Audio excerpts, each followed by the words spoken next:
Hello traders. आज एक ये छोटी सी शुरुआत कर रहा हूँ मैं।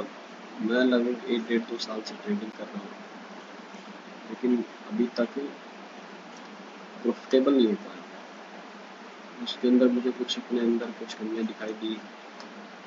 एक तो सबसे बड़ी कमी ये है कि मैं अपने एक सेटअप पे कभी स्टे नहीं कर पाया। हमेशा नई नई चीज़ें ट्राई करना, जैसे कि जितने पॉडकास्ट देखे, जितने भी एक्सपीरियंस ट्रेडर्स की बातें सुनी है जो आज के टाइम में सक्सेसफुल है, सभी का कहना है कि आप एक चीज़ पकड़ो, अपने सेट ऑफ रूल्स को फॉलो करो और कंटिन्यूसली उसी को फॉलो करो, तब आप जाके कहीं प्रॉफिटेबल ट्रेडर बनोगे।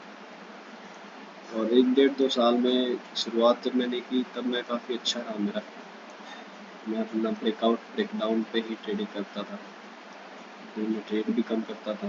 तो मैं ये नहीं कह सकता कि मैं प्रॉफिट में था, लेकिन मैं लॉस में भी नहीं था। बीच में जैसे जैसे यूट्यूब पे इतनी जानकारी है, जैसे जैसे वीडियो देखता रहा, किसी ने बताया कि ये स्ट्रेटेजी ट्राई कर लो, किसी ने बताया ये कर लो, कभी सेलिंग कर लो, कभी बाइंग कर लो, कभी ये कर लो, कभी वो कर लो, जिससे जो मेरा सेटअप था वो बिगड़ गया। और मैं हमेशा यही रहा कि डेली मैं नए सेटअप को फॉलो करता था। कभी किसी ने ये बताया तो उसको फॉलो कर लिया, कल कोई दूसरा बता रहा तो उसको फॉलो कर लिया। और तो इन 1 डेढ़ 2 साल में मैं यही देख पाया, हालांकि मैं ज़्यादा लॉस नहीं कर किया कभी भी, मेरा लॉस हमेशा मेरे पॉकेट साइज में ही रहा, लेकिन मैं कभी प्रॉफिटेबल ट्रेडर नहीं बन पाया। तो अब एक नई शुरुआत करने जा रहा हूँ, जिसमें मैं अपने कुछ सेट ऑफ रूल्स बनाए हैं और मेरा यही है कि मैं उनको फॉलो करूँ। आज दूसरा या तीसरा दिन है जिसमें मैं ट्रेड ले चुका हूँ, लेकिन फिर सभी को नोट डाउन करना अभी शुरू किया है मैंने। हाँ, तो मैं बात कर रहा था कुछ सेट ऑफ रूल्स। रूल्स की बात करें तो ये मैंने कुछ रूल्स बनाए हैं, जिसमें मैं ज़्यादा नहीं, बस कैपिटल मेरी 5,000 रुपये रहेगी। और स्क्रिप्ट में बैंक निफ्टी के अलावा किसी और में ट्रेड नहीं करूँगा। सेगमेंट जैसे मैंने बताया कैपिटल का, मैं तो ऑप्शन बाइंग ही कर सकता हूँ, वो भी एक लोट में। सेटअप जैसे मैंने बताया कि मैं जब शुरू में करता तो ब्रेकआउट और ब्रेकडाउन ही करता, तो अब मैं उसी चीज़ को फॉलो करूँगा। टाइम फ्रेम मेरा 5 मिनट रहेगा। दिन का मैं एक ही ट्रेड करूँगा, चाहे उसमें मेरा प्रॉफिट हो या लॉस हो, उसके बाद मैं उसको बंद कर दूँगा। और उस एक ट्रेड में भी एक लोट। एसएल जो मेरा पर ट्रेड रहेगा वो मैक्सिमम 700 रहेगा। हालांकि इतना नहीं होगा क्योंकि अब लोट साइज कम हो चुका है, तो मुझे लगता है कि वो 300 से 400 500 तक मैक्सिमम लॉस रहेगा, लेकिन फिर भी मैंने 700 लिखा है। तो इसका रिवार्ड मैं ट्राई करूँगा कि मैं 1:2 लेने की कोशिश करूँ। इसके अलावा जो मुझे लगेगा कि इसमें मैं कैपिटल इन्फ्यूज़ तब तक नहीं करूँगा जब तक ये ट्रेड लेने लायक कैपिटल बची रहेगी, तब तक ठीक है। वैसे तो 5,000 है ही क्या, लेकिन ये आप लोग देख रहे होंगे ये जो रूल्स है बहुत स्ट्रिक्ट, जैसे एक लोट, एक ट्रेड, 5,000 कैपिटल, इसमें अगर मैं जीतता भी तो मुझे कुछ आउटपुट ज़्यादा दिखाई नहीं देगा। लेकिन बस ये है कि ये मैं अपने आप को टेस्ट कर लूँ। मैं अगर मैंने इन रूल्स को फॉलो कर लिया तो फिर मैं बाकी सभी रूल्स को फॉलो कर पाऊँगा। मुझे पता है कि मेरी ट्रेडिंग अच्छी हो जाएगी। अब इसमें मैं कैपिटल दो ही सिनेरियो होंगे, तभी मैं इसमें कैपिटल लगाऊंगा। अगर मुझे लगता है कि कैपिटल कम हो गया, मैं ट्रेड नहीं ले पा रहा, तो इसमें फिर से कैपिटल डाल लूँगा, चाहे वो 5,000 या 6,000। 5,000 लिखा है, लेकिन कई बार जैसे प्रीमियम हाई होते हैं तो 5,000 में नहीं आ पाएगा, लेकिन मैं इतनी कैपिटल रखूँगा कि मैं डेली एक लोट से ट्रेड कर सकूँ। दूसरा, अगर मैं प्रॉफिटेबल होता हूँ फ्यूचर और मुझे लगता है कि ये 5 का मैंने 10 कर लिया, और ये 5 का 10 मैं 1 महीने नहीं, 1 महीने कर लिया, 2 महीना, 3 महीना, अगर मुझे लगेगा कि मैंने 3 महीने में 5 का 10 कर लिया या 3 बार में मैंने 5 का 10 कर लिया, तो मैं अपना कैपिटल बढ़ाने की कोशिश करूँगा। सोचूंगा कि मैं अब थोड़ा लोड साइज बढ़ा के ट्रेड करूँ, लेकिन जब तक ये नहीं होगा तब तक मैं इसी को फॉलो करूँगा। ये मेरे रूल्स थे जो मैंने आपको स्क्रीन पे दिखाए। अब इसके अलावा मैंने आज एक ट्रेड लिया, मैं उसके बारे में बताता हूँ। इसमें मेरा एक 10 पॉइंट का एसएल था एक लॉट में, वो हिट हुआ। हालांकि मेरा जो व्यू था वो ठीक था, वो बाद में उसने जो मैंने सोचा था मार्केट जैसे मूव करेगी वैसे ही मूव किया। लेकिन क्या है, हमारी मेरा एसएल आज का इतना टाइट था कि वो एसएल हिट हो गया। उसका मैं दिखा देता हूँ कि मैंने इसकी ये बनाई है आज एक एक्सेल सीट। जैसे आज की डेट है, स्क्रिप्ट है, 52,000 की कॉल ली थी, टाइम 12:52 के आसपास था और ये 289 पे बाई किया था और मैंने एसएल इस पे 279 रख दिया, जो कि बहुत ज़्यादा टाइट एसएल बोल सकते हो आप।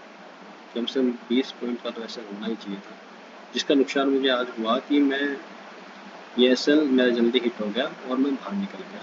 और एसएल हिट होने के बाद मार्केट ने मूव किया और मैं अभी वो दिखा देता हूँ कि 52,000 की जो मैंने कॉल ली थी उसने कैसा मूव किया।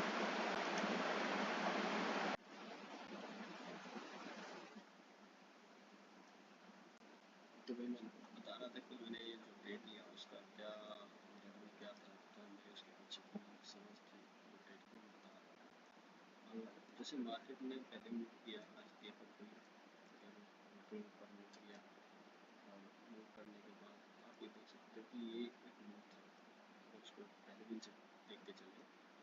उसके बाद कंसंट्रेशन मतलब धीरे धीरे धीरे धीरे नीचे तक आती रही। यहाँ पे ये कैंडल 12-20 की कैंडल बनाई और यहाँ पे ब्रेकआउट हुआ।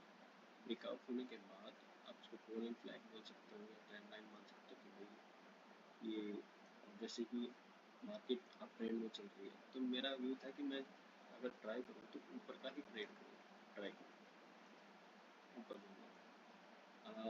12:52 के आसपास मैंने जो दिखाया जो आपको टाइम दिखाया था एक्सेल शीट में वो 12:52 था, तो शायद इस कैंडल के आसपास मैंने ट्रेड किया। अब इस कैंडल में मैं ऑर्डर हिस्ट्री में जाके आप लोगों को दिखाता हूँ कि ये मेरी ऑर्डर हिस्ट्री है। 289 पे मैंने इसको बाय किया था और टाइम था 12:52। 79 मेरा एसएल था जो हिट हो गया और मैं ट्रेड से एग्जिट हो गया। आप जो 52,000 की जो कॉल अमाउंट दिखाता हूँ तो मैंने उसमें ट्रेड ये जो कैंडल 12:50 इस पर मैंने 12:52 पे मैंने ट्रेड लिया और 289 ये यहाँ मेरी बाइंग थी और मैं एसएल यहाँ लगा के चला था 278.9 के आसपास। मेरा जो मोटिव था इससे 1:2 के आसपास इससे प्रॉफिट बुक करना। लेकिन हुआ क्या कि मेरा जो एसएल इतना टाइट था जिसके कारण वो हिट हो गया और लेकिन आप देखो उसके बाद अगर आप देखो तो मार्केट में अच्छा मूव किया। मार्केट ने 1:5 का वो दिया है, 1:5 वो मेरा एसएल हिट होने के बाद अगर मैं ऐसे अगर लगा के चलूँ तो अगर मेरा एसएल इधर होता 272 के पास, या फिर मैं जो बोल रहा हूँ कि 20 पॉइंट का एसएल होता जो मैंने पहले बताया कि मुझे 20 पॉइंट का एसएल निकलना है 269 के आसपास। अगर इधर से देखें तो ये 1:2 इसने मेरे को जितना मैं सोचा था उतना दिया है। हालांकि मैंने नोट कर लिया है अपने जर्नल में, आपने देखा भी होगा कि मैं जब आपको अपने ट्रेडिंग जर्नल में दिखा रहा था तो मैंने उसमें लेसन में मिस्टेक नोट किया कि मेरा एसएल वो टाइट था। अब मैं यही चीज़ें डेली फॉलो करूँगा, मतलब इन चीज़ों को ही फॉलो करना है, जो रूल्स बनाए हैं उनको फॉलो करना है। आगे देखते हैं क्या होता है, 1-2 महीना 3 महीने बाद क्या रिजल्ट रहेगा। अभी एक जर्नी है जिसको शुरू किया है, मैं चाहता हूँ कि कोई मेरे जैसा कोई ऐसा है सेम मेरे टाइप का कि वो प्रॉफिटेबल भी नहीं है और वो लॉस भी नहीं कर रहा। लॉस में तो चला ही जाएगा, कोई भी ट्रेडर लॉस तो करेगा ही क्योंकि उस पर चार्जेस वगैरह ये सब तो लॉस में तो जाएगा। लेकिन एक तरह से जो मैं आजकल अपने आसपास में देखते कोई अपनी पूरी की पूरी कैपिटल ख़त्म कर देते हैं ट्रेडिंग में, या फिर वो किसी की टिप्स के चक्कर में। हमारा क्या है कि हम उस अपने आप को वहाँ देखते हैं कि हम ट्राई कर रहे हैं, सब चीज़ें सीख कर ट्राई कर रहे हैं, सीखने की कोशिश कर रहे हैं, ट्राई कर लेकिन हो नहीं पा रहे, कामयाब नहीं हो पा रहे। तो इस कैटेगरी में जो भी ट्रेडर है अगर वो चाहे तो इस चीज़ को फॉलो कर सकता है। अपना एक सेट ऑफ रूल्स अपने कुछ सेट्स ऑफ रूल्स बनाओ, उनको फॉलो करो 1 महीना, 2 महीने, 3 महीने, पैसा कमाने के लिए नहीं, वो अपने आप को एक डिसिप्लिन ट्रेडर बनाने के लिए। अगर हम डिसिप्लिन ट्रेडर हो गए तो मुझे लगता है, जहाँ तक अभी तक मैंने लोगों को सुना है, जितना पढ़ा है, कि अगर हम डिसिप्लिन ट्रेडर हो गए तो हम अल्टीमेटली प्रॉफिटेबल ट्रेडर हो जाएंगे। तो भाई यही चीज़ थी जो मैं आपसे शेयर करना चाहता था। आज के लिए इतना ही। अब कल देखते हैं कल मार्केट कैसे मूव करेगी, कल हमारा क्या ट्रेड रहेगा, उसके बारे में शाम को हम बताएंगे। अगर आप लोगों में से कोई भाई है ऐसा जो इस चीज़ को फॉलो करना चाहता है, प्लीज़ कमेंट करें। अगर आप लोगों को लगता है कि ये एक अच्छी चीज़ है, हालांकि इसमें मैं कुछ सिखा नहीं रहा, मैं खुद सीख रहा हूँ, तो मैं भी लोगों से रिक्वेस्ट कर रहा हूँ कि आओ हम सब साथ में मिलकर सीखते हैं और एक डिसिप्लिन ट्रेडर बनने की राह पर चलते हैं। भाइयों को धन्यवाद। राम राम।